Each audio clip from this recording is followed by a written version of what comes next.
अस्सलाम वालेकुम my YouTube family, कैसे हैं आप लोग। आई होप आप लोग बिल्कुल ठीक होंगे। अल्हम्दुलिल्लाह से हम भी बिल्कुल ठीक हैं। तो जी अम्मी के घर आ चुके थे। रात का टाइम था, बच्चे एंजॉय कर रहे थे ये छोटे से बेबी के साथ। तो बेबी कौन है? बेबी है मेरी भांजी। तो ये भी आई हुई है नानों के घर। ये है नेक्स्ट मॉर्निंग का क्लिप। सुबह सुबह हम लोग अपने कामों में बिज़ी थे क्योंकि अम्मी के घर में आई थी, तो कुछ काम थे थोड़े बहुत अम्मी के, तो बस मैंने कहा वो कर लूँ क्योंकि अम्मी होती हैं अकेली। तो हम लोग बिज़ी थे, तो ये हुरिया मैडम इसको लेके बाहर आ चुकी थी गली में, और मैं इन दोनों को डांट रही थी कि इसको अंदर लेके जाओ, ठंड है और इस एरिया में बहुत ज़्यादा ठंड होती है। तो बस यहाँ पे वॉशिंग मशीन भी लगी हुई थी, साथ साथ अम्मी के साथ में कपड़े धोने में भी हेल्प कर रही थी, और साथ साथ हम लोग बनाने लगे हैं नाश्ता, क्योंकि अब सारे उठ चुके थे बारी बारी। तो मैंने सोचा क्यों ना सबको ब्रेकफास्ट कराया जाए। तो मैं अपने हाथों से बनाने लगी थी पराठे, और पराठे मैं बनाऊंगी दाल के और साग के। थोड़ा सा दाल का सालन पड़ा था, दाल मूंग की दाल थी और ये पड़ी हुई थी लेफ़्ट ओवर, और साथ में थोड़ा सा साग था, और साग का पराठा बहुत ज़बरदस्त और मज़ेदार सा बनता है।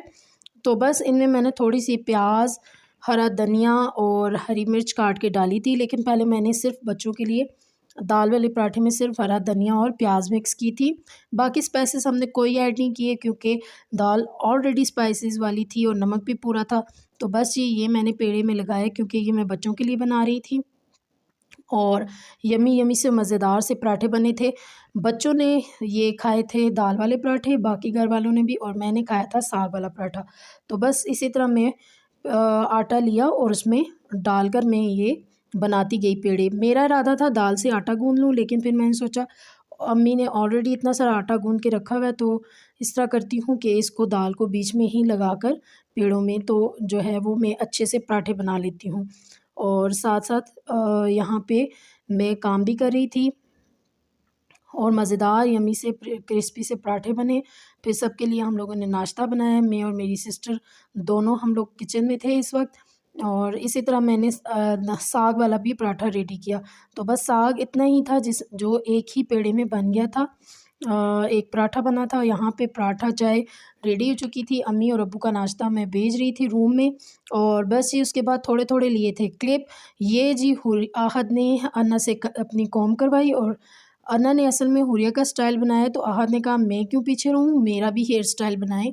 तो ये उसकी अन्ना ने उसका बनाया हेयर स्टाइल, और ख़ुद को देख के खुश हो रहा था और हँस रहा था। तो बस ये लगे हुए थे रूम में, और मैं लगी हुई थी बाहर किचन में कोई कामों में। फिर ये हो गई नेक्स्ट मॉर्निंग। रात को हम वापस आ गए थे, उसके बाद मैं वहाँ पे भी कोई क्लिप नहीं ले पाई थी, और सुबह उठी मॉर्निंग में, और यहाँ पे मैंने बच्चों को नाश्ता बना के दिया, और अब मैं बच्चों का बना रही थी लंच बॉक्स। और क्योंकि ऑलरेडी मैंने कुछ भी ऐसा नहीं बनाया हुआ था कि मैं बच्चों को लंच बॉक्स में दे सकती, तो बस फिर उस दिन होते हैं बच्चों के झटपट से नूडल्स, और बच्चे भी खुश हो जाते हैं और मैं भी इजीली काम कर लेती हूँ। तो यहाँ आहद अपनी मम्मा की हेल्प करवा रहा था कि अपने लंच बॉक्सेस अपने बैग में, और बैना का लंच बॉक्स उसके बैग में डाल रहा था, और खुश हो रहा था मैं अपनी मम्मा का अच्छा बेटा हूँ और हेल्प करवा रहा हूँ। साथ साथ मुझे बता रहा था मैंने आपकी सारी हेल्प करा दी है। ये हेल्प को हेल्प बोलता है तो बहुत प्यारा लगता है। तो बस यहाँ रूम में मैंने बच्चों को फटाफट से तैयार कर लिया स्कूल के लिए, और बहुत छोटा सा व्लॉग है, इतना कुछ ख़ास नहीं बनाया, लेकिन नेक्स्ट व्लॉग बहुत ज़बरदस्त होने वाला है। तो बच्चे रेडी हो चुके हैं, इनको देर हो रही है, इनको पहनाते हैं शूज़। और आज का व्लॉग बस इतना ही था। बच्चों को अल्लाह हाफ़िज़ कहती हूँ। इसके बाद की रूटीन और ये इसके बाद की तमाम चीज़ें आपको नेक्स्ट व्लॉग में मिलेंगी। आई होप सो आज की वीडियो व्लॉग आपको अच्छा लगा होगा। इसी के साथ लाइक कर दीजिएगा। अल्लाह हाफ़िज़, मुझे दीजिए इजाज़त, अल्लाह हाफ़िज़। और बस बच्चों को बाय बाय करती हूँ क्योंकि बहुत लेट हो रहे थे बच्चे। तो ये जी आहद दुआ पढ़ रहा था, लेकिन बहुत स्लो आवाज़ में, तो इसलिए मैंने इसको रिकॉर्ड नहीं किया। तो आहद के साथ साथ हमें भी अल्लाह हाफ़िज़।